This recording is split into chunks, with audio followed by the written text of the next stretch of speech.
Please come on to the dance.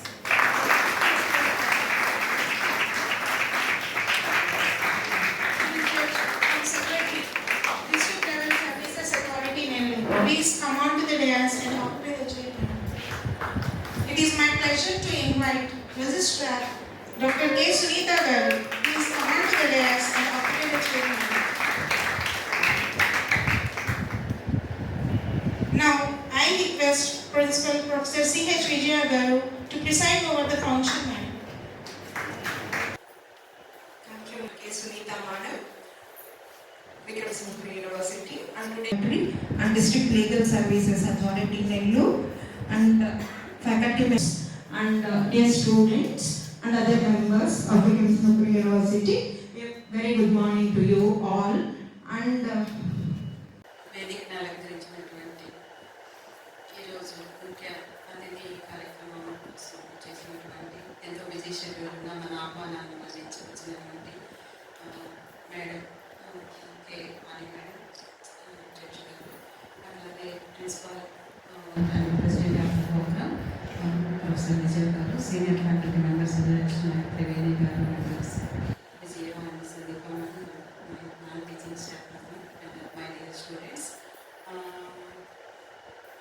ఈ sensitization program చేయడం ఆవశ్యకత చాలా ఉంది, కానీ ఇలాంటి పరిస్థితి మన సంస్థల్లో దాని కోసం పోరాట చేసే పరిస్థితి రాకుండా ఉండాలి అనేది మనందరి ఆబ్జెక్టివ్. సో అందుకోసమే sensitization. So sexual harassment and higher educational institutions or work ప్లేస్లో కావచ్చు, prohibition, prevention and redressal, 3 aspects ఈ చట్టం గురించి మనం తెలియజేస్తుంది. ముఖ్యంగా ఈ కాలంలో మనకు ఎక్కువగా మహిళలు, though we 50% in the population, work సెక్టర్కి వచ్చేటప్పటికి తక్కువ రిప్రజెంటేషన్ ఉంది. కానీ ఇప్పుడు ప్రస్తుత తరుణంలో మనకు ఈ participation of women in working అనేది పెరుగుతూ ఉంది. సో పెరుగుతూ ఉండేటప్పటికీ అట్లాగే వివిధ ట్రాన్స్పోర్ట్స్లో కావచ్చు, లేకపోతే సంస్థల్లో కావచ్చు, కొంచెం కాంపిటేటివ్ సిచ్యువేషన్స్ వస్తున్నాయి. కొద్దిగా women now leading higher positions lead చేస్తూ వస్తున్నారు. ఇలాంటి కండిషన్స్లో కొద్దిగా దాన్ని ఏమంటారు, ఒక సామరస్యపూర్వకమైన వాతావరణం సంస్థల్లో కొంచెం ఇబ్బందికరమైన పరిస్థితులు ఎదురవుతూ ఉన్నాయి. ఈ వీటిని సూచించుకొని మనకు women and child welfare department ద్వారా ఈ చట్టాన్ని మనకు ఇంప్లిమెంట్ చేసుకునేటట్టు మనకు ఈ prohibition, prevention and prohibition and then redressal అంటే ఏంటి, ఈ అసమానతలు కానీ మీరు ఎక్కువగా సెక్సువల్ అబ్యూస్ సంబంధించినటువంటివి. అంటే ఇక్కడ ఏంటంటే ఏదో ఈ చట్టం ద్వారా చెప్పినటువంటి చాలా సంఘటనలు, ఈవెన్ ఒక డ్రెస్ గురించి కావచ్చు, ఒక నెగిటివ్ కామెంట్ కావచ్చు, ఒక పర్సనాలిటీ గురించి కావచ్చు, చిన్న కామెంట్స్ చేసినా కూడా ఈ చట్ట పరిధిలోకి వస్తాయి, అవి శిక్షార్హం అవుతాయి. సో ఇంత సెన్సిటివ్ అంశాలు ఇందులో పొందుపరుచున్నాయి. సో కాబట్టి మనమందరం కూడా ఈ చట్టం మీద అవగాహన, అంటే ర్యాగింగ్ గురించి మనం ఎలా అవగాహన పెంచుకొని అలాంటివి మన సంస్థలో లేకుండా, మన క్యాంపస్లో లేకుండా చూసుకుంటున్నాము. అట్లాగే స్త్రీలు కూడా తమకున్నటువంటి హక్కు ఏంటి, తమకున్నటువంటి ప్రివిలేజెస్ ఏంటని తెలుసుకుంటేనే, అట్లాగే మెన్ కూడా దీని మీద అవగాహన పెంచుకుంటేనే, ఓహో ఈ కామెంట్ చేస్తే ఇది ఆ చట్ట పరిధిలోకి వస్తుంది కాబట్టి మన శిక్ష బాధితులు అవుతాం కాబట్టి అనే ఒక కాన్షియస్ అనేది వాళ్ళలో ఉంటుంది. సో కాబట్టి యూజీసీ నుంచి అట్లాగే మనకు so AP state women and child wing నుంచి కూడా మనకు సూచనలు అందాయి. సో మనము ఈ కార్యక్రమాలు మన స్టూడెంట్స్కి అండ్ స్టాఫ్కి అవగాహన ఇచ్చి ఈ కార్యక్రమంలో ముందు ఇట్లాంటి అవగాహన, మీకు ఈ హక్కు ఉంది, ఇలాంటి ప్రివిలేజ్ ఉంది అని తెలుసుకున్నప్పుడు, ఇట్లాంటి పరిస్థితులు వచ్చినప్పుడు వాటిని ఎవరిని కలవాలి, ఎలాంటి మెకానిజం మనం పొందాలి, ప్రివిలేజెస్ ఏముందనేది తెలుసుకుంటాము. సో ఈ అంశం పైన మనందరినీ అవగాహన పెంచడానికి చేసినటువంటి మేడం గారికి ప్రత్యేకంగా ధన్యవాదాలు తెలుపుకుంటున్నాము. Thank you for giving this opportunity. Sunitha గారు, రిజిస్టర్ విజయం గారు, ప్రిన్సిపల్ గారు, శంకర్ రావు సార్, అదేవిధంగా all other HODs and the students, very good morning. ఈరోజు మనం prevention of sexual harassment in work places గురించి కొంచెం తెలుసుకుందాం. ఫస్ట్ యాక్ట్ గురించి తెలుసుకునే ముందు తన బ్యాక్గ్రౌండ్ గురించి తెలుసుకుందాం.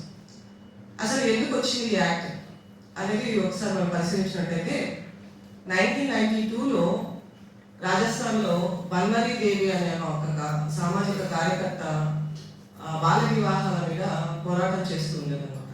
సో ఆవిడ ఆ పోరాటంలో భాగంగా కొన్ని కార్యక్రమాలు చేసింది. దాంట్లో కొంతమంది అదర్ సైడ్ ఉంటారు కదా, అసలు వాళ్ళు ఆమెని హెరాస్ చేయడం జరిగింది, అదేవిధంగా ఆమెని బలాత్కారంగా చేయడం జరిగింది.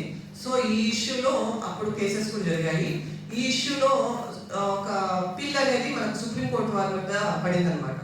సో సుప్రీంకోర్టు వారు అన్ని పరిశీలించిన తర్వాత మిగతా అత్యాచారం కానీ లేకపోతే ఇంకోటి కానీ చట్టం ఉంది, కానీ వర్క్ ప్లేసెస్లో ఏదైనా హరాస్మెంట్ జరిగినప్పుడు లేకపోతే ఇంకేదైనా విషయం జరిగినప్పుడు ఏం చట్టం లేదని చెప్పేసి ఒక 1997లో ఒక జడ్జిమెంట్ చెప్పింది అనమాట. దాని విశాఖ కేసు అంటాం మనం అందరం.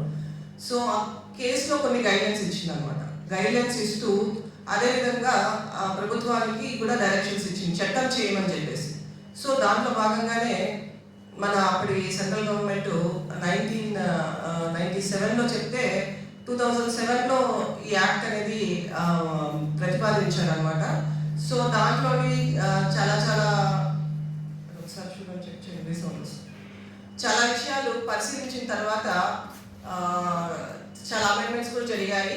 తర్వాత ఫైనల్గా 97లో యాక్ట్ ప్రతిపాదిస్తే లాస్ట్కి దాని ఆమోదం వచ్చింది 2013 డిసెంబర్ 9 జరిగింది, అంటే ఇవాళే జరిగింది అనమాట.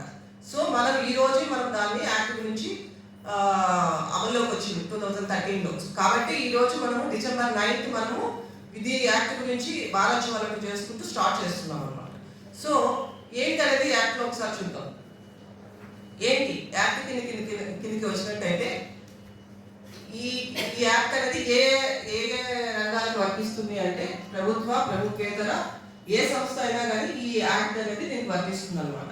ఏంటి ఒక అఫెన్స్ డిఫినేషన్ కిందకి వస్తే ఎలా దీన్ని ఈ అఫెన్స్ అనేది వస్తుంది అంటే ఒక పని ఈజ్ వెరీ వెరీ క్రూషియల్ అనమాట. దీంట్లో ఎవరు సభ్యులు ఉంటారంటే మహిళలే ఉంటారనమాట.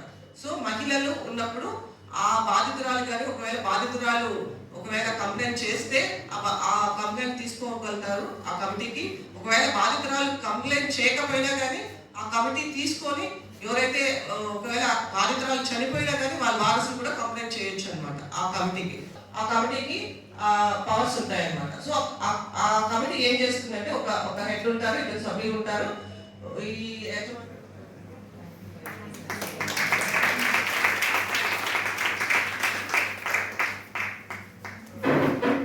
మేడం